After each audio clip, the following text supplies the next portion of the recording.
Hello and welcome to taik18. I am Mohammed Adnan, and in this video we are going to discuss about the license part for Microsoft Fabric. Before going into that, if you are new to this channel or if you haven't subscribed yet, just click on the subscribe button and also press the bell icon to get the latest notifications. Now let's get started. So if you are not aware of Microsoft Fabric, I have a separate video on that, what is Microsoft Fabric. But for a quick introduction, Microsoft Fabric is an end-to-end analytics platform that provides a single integrated environment for data professionals and the business collaborate on data projects. Fabric provides a set of integrated services that enable you to ingest the data, store, process and analyze the data in a single environment. And it is backed by unified data foundation of one-leg storage, and also it is backed by Microsoft Purview as a kind of security for that. So we need to understand the basic concept of to get the detail in the licensing part. So there are main components of Microsoft Fabric, which is tenant, capacity and workspace. So if you can see on this diagram here, let's take an example of retail company A, where the tenant is the main organization and each tenant will be attached to a single domain. Like for example, I have a tenant taik18.com, its domain is linked with that tenant. So one domain equal to one tenant. And after that, we can have a multiple capacities, like we can have a different department capacity for that, because a large and organizations may have a big requirement. So they will split up the capacity, and capacity like marketing, sales and finance. So what is capacity is basically the distinct pool of resources. So we can specify a certain resources for this particular capacity. And inside to the capacity, we can create multiple workspaces based on our needs, like development, test and production, or admin, budgeting or planning kind of thing.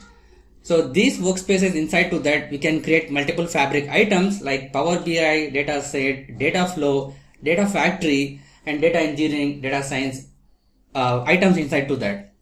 Similarly, on the retail company B, so they have decided to create a separate tenant for finance and marketing and sales tenant as well.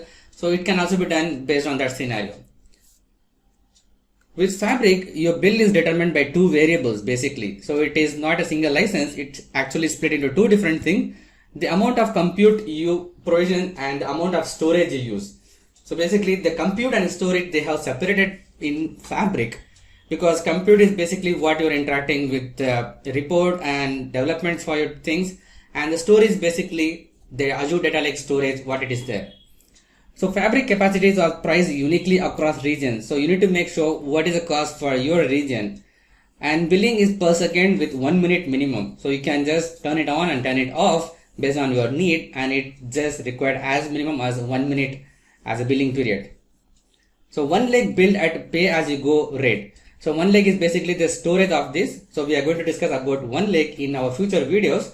But for now, let's think about one leg billed as pay as you go rate. Based on your capacity, what you have utilized, they are going to charge you for that. And cross-region data transfer network charges apply based on the source destination of each storage access.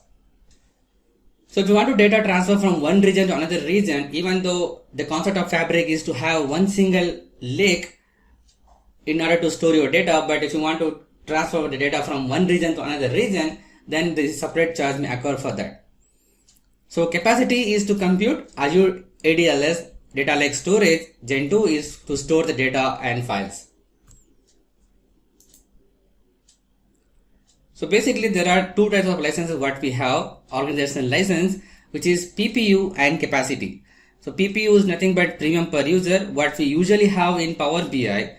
And here when you compare with the Fabric capacity license, the PPU items can help only to create your Power BI license. Power BI items for that. And you can only able to share as usual with the PPU users itself.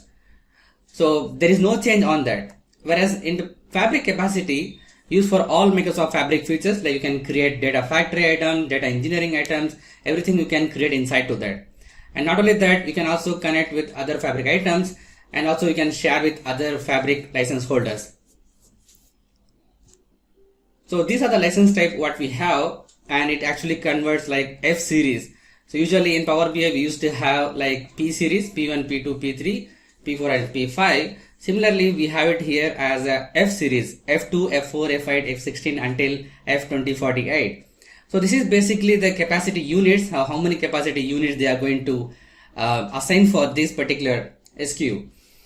So the least one what we have is the F2, which is basically the 2 capacity unit what we have, and this is the list what we have.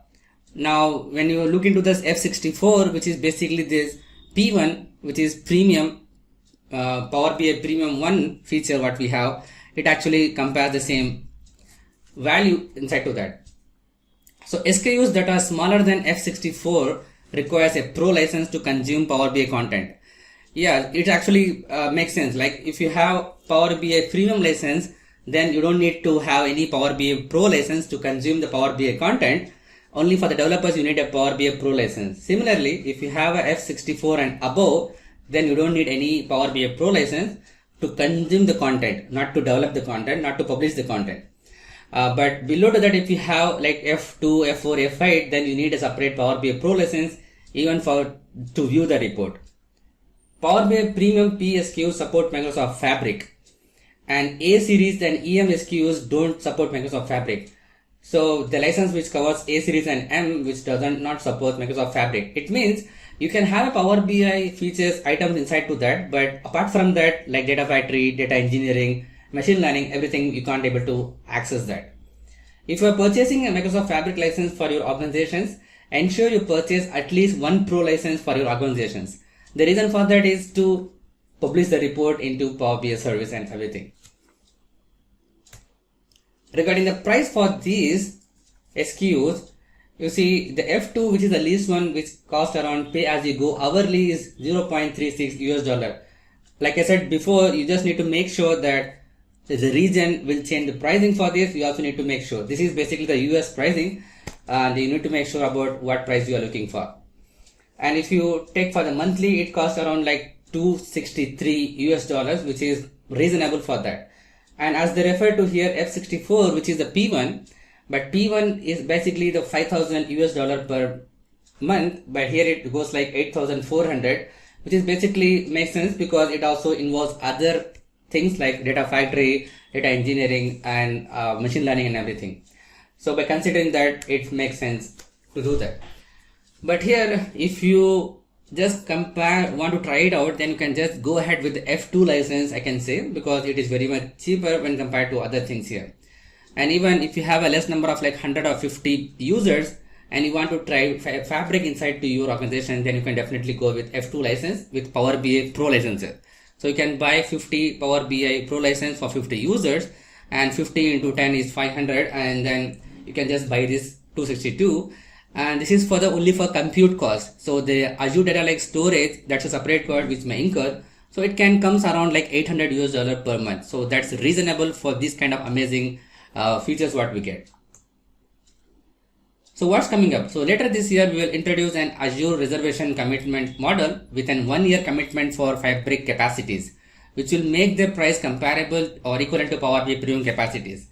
Like what we see in the previous slide, this one, the P1 is basically the $5,000 US, but here it shows like 8,400. So if you go for a 1-year commitment, there is no commitment right now, but if you go for a 1-year commitment, then in future it will be matched to, they said like $5,000 US, I guess. So for Azure Data Lake storage, you need to buy a separate license for that, and it may cost around very much cheaper to that, like it is shown on the screen. So you need to consider the storage cost as well. So when compared to compute cost, the data lake storage cost will not be much big, but you also need to make sure that it not only consider the storage, but it also consider the transaction and transfer cost. And also if you use the feature like One Lake Explorer, which can be integrated to your Windows, then it also need to have a separate cost incurred for that. I hope you got a clear picture about what is the licensing types you need to consider when to buy Microsoft Fabric.